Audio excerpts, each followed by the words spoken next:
In 2 years of covering the hottest books in the comic marketplace, this has never happened. Usually, Marvel keys are king. Over 180 Hot 10s have been filmed on YouTube by yours truly, and this is a first. We have never seen DC dominate the Hot 10 like they have this past week. Did you say over 180 or 181? Shout out Wolverine and shout out to Etrigan the Demon coming in at number 10 on our list. We're talking about the Demon, issue number 1, his first appearance. Jack Kirby goodness, hit the like, slap that subscribe button for that joke, and we have an 8.0 that's seeing averages hitting $349 when it was averaging around $215. That's 62% over its recent 12 months. The 8.5 hitting $269 is trending 12% over its recent 12 months. And the 9.0 is hitting $399, 17% over its recent 12 months. Could it be the James Gunn spec? I'm guessing so. If you tweet him, he will come. Fans are tweeting James Gunn asking about the direction of the DC universe, asking if teams like Justice League Dark or even Etrigan the Demon himself, and if it's possible they'll show up, to which he replied, why not? Collectors are investing in the strange, the horror, the weird, because that's where James Gunn shines. He likes to bring these titles that are unexpected to be hits to the screen. Think of Guardians of the Galaxy, think of Groot, think of Polka Dot Man and the like. No one thought Peacemaker would be as good as it was, and it's one of the best superhero shows on television. This book on the list, The Demon, is not only created by a legend, it is such a difficult book to find in high grade. The black cover was out the gate printed very poorly, and when you look at the census count, it reflects the same. We have 1,415 total slabs on the census. There's only 29.8s, and the last time one sold was before the comic boom in 2019. Where it sold for almost $4,300. Then more recently, the CGC 9.6 sold for $1,920 in October of this year. Support the show directly and enhance your comic collecting by downloading the best comic app in existence. It's called Key Collector Comics, and you can utilize code TOM101 to unlock a free 2-week subscription, get access to a wealth of comic data, this information that we cover every single week before we even hit the mic. And moving on to number 9 on the list, we got to talk about some 90s goodness. Ben Reilly's making it, swinging on the list with Web of SpiderMan 118, debuting the Scarlet Spider in 1994. Amazing Spider-Man 149 is trending as well. That was the first appearance of the Peter Parker clone. It was really retconned to be Ben Reilly when they introduced him later. So there's kind of the debate. Is that the true first appearance of Ben Reilly? What's curious is similar to our conversation last week when discussing 180 versus 181. A big point was that 181 is a more attractive cover, justifying the price hikes of that book over 180. But when you look at issue 149, which isn't as attractive of a cover and is also a real first appearance of Ben Reilly before he takes on the persona of Scarlet Spider, that book is more collectible. It's worth way more than the one on the list. Yeah, so in this scenario, that true first appearance is worth way more. And Marvel has been building up Ben Reilly over the past year. They put him in the Beyond storyline in The Amazing Spider-Man. They gave him his own miniseries. And we see him prominent on the most recent Across the Spider-Verse poster. It's a great time to be a fan of the Clone Saga, Ben Reilly, the Scarlet Spider, and Chasm. We have a 9.6 sale, direct market copy, hitting $300 over this past week. That's up 26% when you compare it to its recent 12 months. Let's dive into the newsstands. We have a CGC 9.4 that sold for $213, 4% above its 12-month average, and a CGC 9.8, which sold for $1,450, 8% above its average. Web of Spidey 118 hasn't had a change to its census count since I covered the book last week with Russ Bright, our Overstreet price get advisor. Peep the most recent trending 10. What I can tell you is that there's been an increase of copies sold week over week of 118%. What a number. And now, at the list at number 8, one of Gotham's most notorious mobsters, one of Batman's most iconic villains. We're talking about Harvey Dent, Two-Face, but not his first appearance in the Golden Age. We're talking Batman 234 from 1971, kind of his first appearance in the Silver Age, although Batman did dress up as him a few years prior. Harvey Dent wasn't found in comic books for 17 years, not since his appearance in 1954. 1,353 total slabs on the CGC census, which includes just 40 9.6s. The last GPA sale was $1,875 from November of this year. It actually set the record high in January of 2022, where it sold for $2,625. There's 18 copies graded at a 9.8, and the last one sold in November 2022, where it reached $4,560.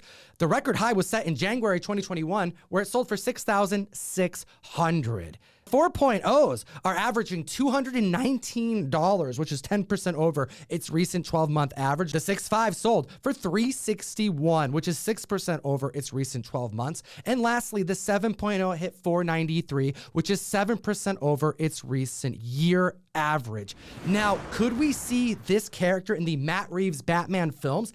I think that's where it would get the kind of adrenaline shot it would need to really spike up long term. I just don't see it happening with so many mobsters having already been introduced in that version of Gotham. What do you think? No, I think you're right. We've already had many renditions of Two-Face in live action. We are going to see him in the upcoming animated film, Batman: The Doom That Came to Gotham. That debuts in July 2023. Written by Mignola, Batman with a Lovecraft twist. At the list at number 7, we have Fantastic 453, a book that has made the Hot 10 a surprising amount of times over this last year. Debuting in 1966, we do have the first appearance and origin of Claw, but this is the second appearance of Black Panther and the first appearance of T'Chaka, as well as the first mention of Vibranium. And I think the latter is what's making this more of an important book, more so the Vibranium and less of Ulysses Claw. A CGC 9.4 came to market. We hadn't seen a sale in over a year. It sold for $1,620, but then we have a record breaker in 9.6, last selling in 2020 for $2,788, up 29%, now selling for $3,600. If you're looking for a more affordable copy, 7.0s have sold over the past week for $229, which is 5% over its recent 12 months. This is a big key, but one that's kind of surprising to see heat up, especially with the movie having come and gone. I think it's more about the census count, the low census count in high grade. There are 35 copies graded at 9.4, 18 copies graded at 9.6, and a lonely 3 copies graded at a 9.8. Could see some trickle-down effect from that 9.6 for collectors that are still interested in the book. Moving on to number 6, we have more Justice League Dark speculation. Strange Adventures 205 from 1967, the first appearance of Deadman. I suspect this is because of James Gunn's spec. A dead character who possesses the living was about to get an anthology series. That's what the rumors told us. However, way back in the early 2010s, post the success of Smallville, there were 2 shows that were supposed to debut on the CW. One of them fell through the cracks. It was Deadman. The other that made it started the Arrowverse with Stephen Amell in Arrow. So we have multiple Justice League Dark keys on the list this week. Now, what's funny is one of the few properties not to be canceled with the James Gunn takeover is the Justice League Dark by J.J. Abrams, the shared TV and television show universe. No news is good news at this point, but we do have some very respectable sales. A 2.5 sold for $183, 16% over its recent 12 months. The 4.0 sold for $325, trending 14% higher than its recent year average. And the 6.5 hit $675, 19% over its recent 12 months. There's a total of 1,052 slabs on the CGC census, and it tops with 2 copies graded at a 9.6. And sticking with DC Comics, James Gunn speculation, a book that has 23 more copies on the census since we reported on it 7 days ago, we have at number 5, Omega Men issue 3 from 1983, the first appearance of Lobo. Year end, this book has been on fire between Jason Momoa and James Gunn. A lot of members are thinking that this is a character that may go up against Superman at some point. The 9.0 selling for $130 is 60% over its recent 12-month average. The 9.2 hitting $135 is 47% over its recent 12 months. The 9.4 hit $150, which is 50% over its recent 12 months. These prices are so close to one another, it just proves that members are just throwing money down on any high-grade copies they can because they're trending in the right direction. And with so many copies on the census, there are a ton of sales every week. We have a 9.6 that sold for $205, 46% above its 12-month average, and a 9.8 that went for $450, 38% above its 12-month. We mentioned 23 more copies since the last time we reported, bringing that total to 7,701. Also intriguing to the additional slabs on the census, it's the grades of which all but one of them are at a 9.0 or more. There are a total of 10 added 9.8 since this book landed at number 2 on the Hot 10 last week.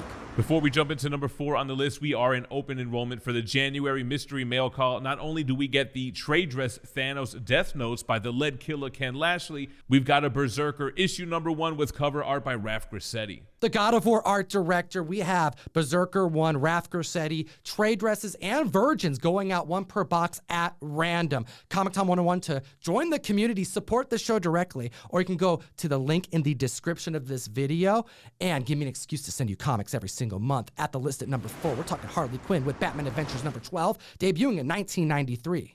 The first appearance of Harley Quinn in comic books, we did get our first promo image from the Joker sequel, and when director Todd Phillips was asked where was Harley, he said she hadn't even started filming her scenes yet. This book ranking so high on the Hot 10 so early in the production tells me that there's time for this book to move up in value.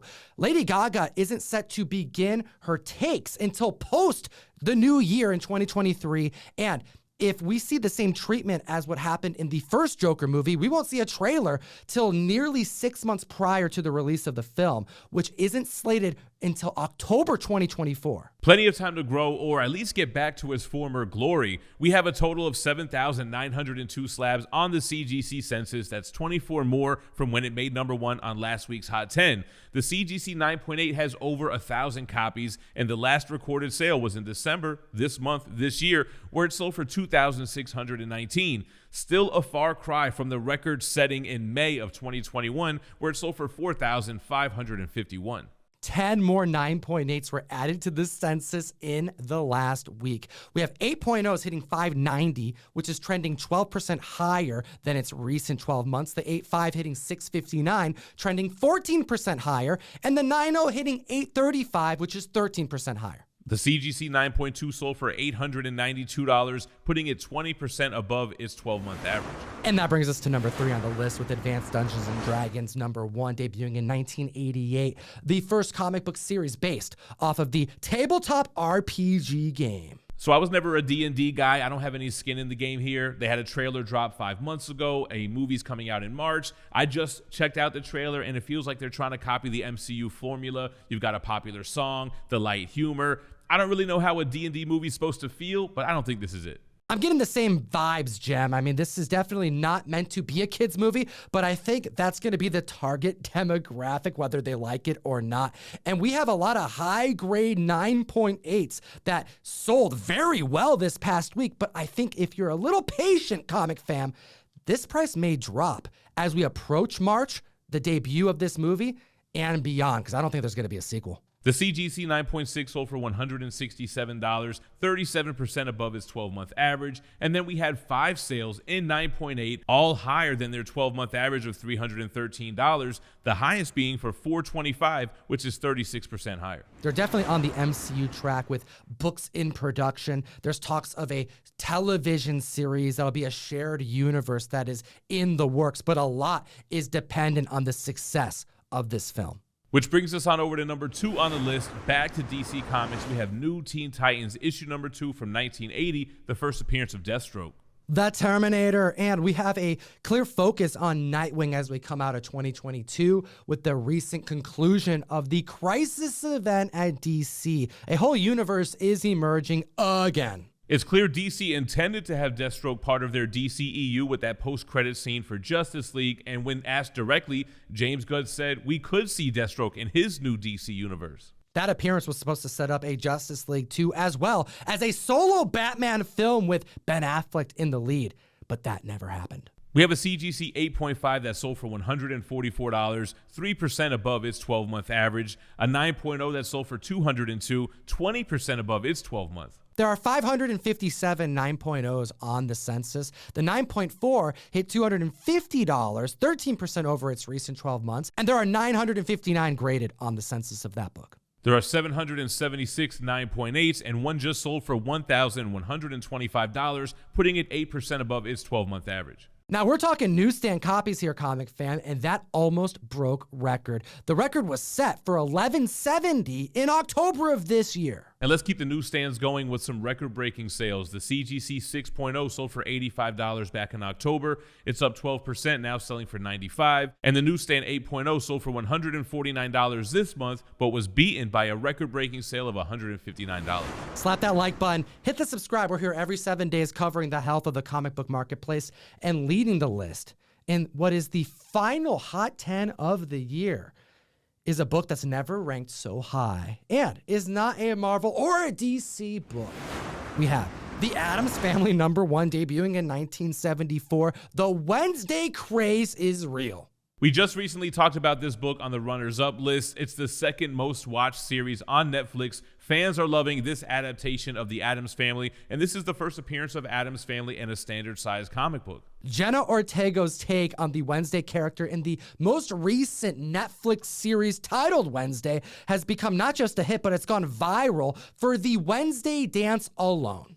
And we're talking super low census count on this book. Only 41 total, includes 1 3.5, 3 8.5s, and 5 9.0s. There was a $338 sale December of this year. It was the first and only sale in that grade. Let's look at some record-breaking sales. The lack of comics on the census means that the sales are pretty aggressive. The 8.0 sold for $228 back in 2021. That's up 97%, comic fam, hitting $450.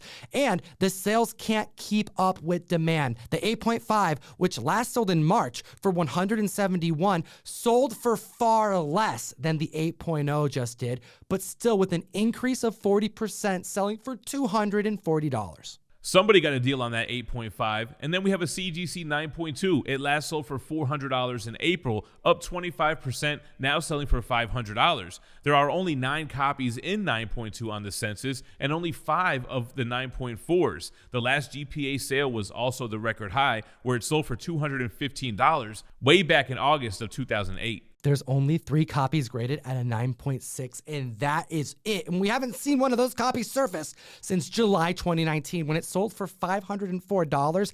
I suspect a 9.6 in this market could have a chance of breaking $1,000. Hit the like, slap the subscribe button, and as always, geek responsibly and stay minty fresh. Enough said. Join myself and Jen Mint on the best new place to buy and sell collectibles. We do dollar start auctions that last as little as 15 seconds on Whatnot. Links to both profiles in the description. And take a look at these 2 other videos. We made them for the comic community. Have a great week and Happy New Year.